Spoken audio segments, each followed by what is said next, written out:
नदिया जिले के श्रीधाम मायापुर स्थित इस्कॉन मंदिर में 5 दिवसीय 28वें गीता जयंती महोत्सव के समापन के बाद गीता मेले का आयोजन किया जा रहा है। सोमवार को इस मेले में भक्तों का सैलाब उमड़ पड़ा। ये मेला साल के अंत तक जारी रहेगा।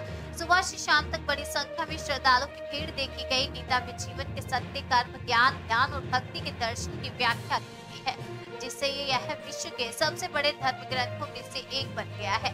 भगवत गीता का अब तक सैकड़ों भाषाओं में अनुवाद हो चुका है। इस्कॉन के जनसंपर्क अधिकारी रमेश दास ने बताया कि गीता मानव जाति के कल्याण के लिए जाति, धर्म, वर्ण और राजनीति से परे सभी के लिए पढ़ना आवश्यक है।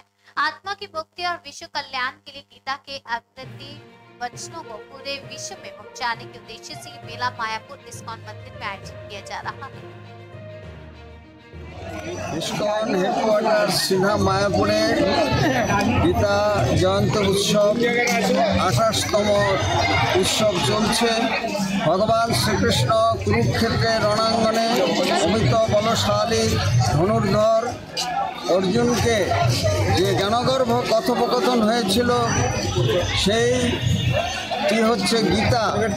গীতার জ্ঞানালোকে বিশ্ববাসীর হৃদয়কে উদ্ভাসিত করার জন্য এবং এখানে ইংরেজি, বাংলা ও হিন্দি ভাষায় করসপন্ডেন্স কোর্সে গীতা শিক্ষাদানের ব্যবস্থা রয়েছে এবং আমাদের এবছর 7ই জানুয়ারি থেকে 7ই ডিসেম্বর থেকে 11ই ডিসেম্বর 5 দিন ব্যাপী গীতা জন্মজয়ন্তী পালন করা হয়েছে এবং সেখানে 5000 ভক্তবৃন্দ একসঙ্গে সমবেত হয়ে গীতা পাঠ করেছিল।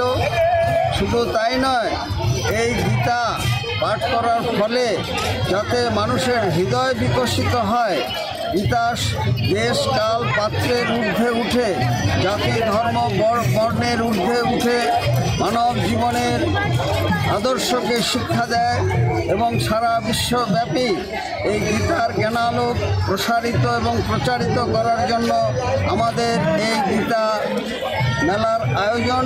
এবং গীতা মেলা 22শে ডিসেম্বর থেকে 5ই জানুয়ারি 2025 এই 15 দিন ব্যাপী শ্রীধাম মায়াপুরে চলছে এবং এখানে দেশ বিদেশের হাজার হাজার ভক্তবৃন্দ এখানে সমবেত হন এবং বিভিন্ন সাংস্কৃতিক অনুষ্ঠান হয়, গীতার উপরে মনজ্ঞ আলোচনা হয়।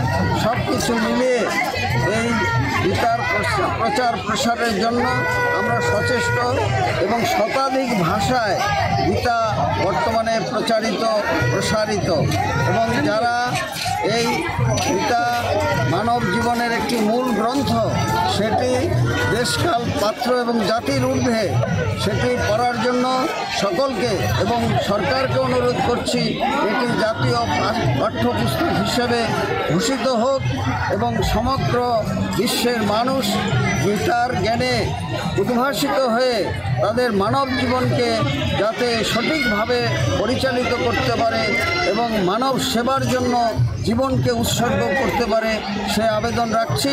রসিক গৌরাঙ্গ দাস, ইস্কন মায়াপুর, জনসংযোগ আধিকারিক, নদিয়া।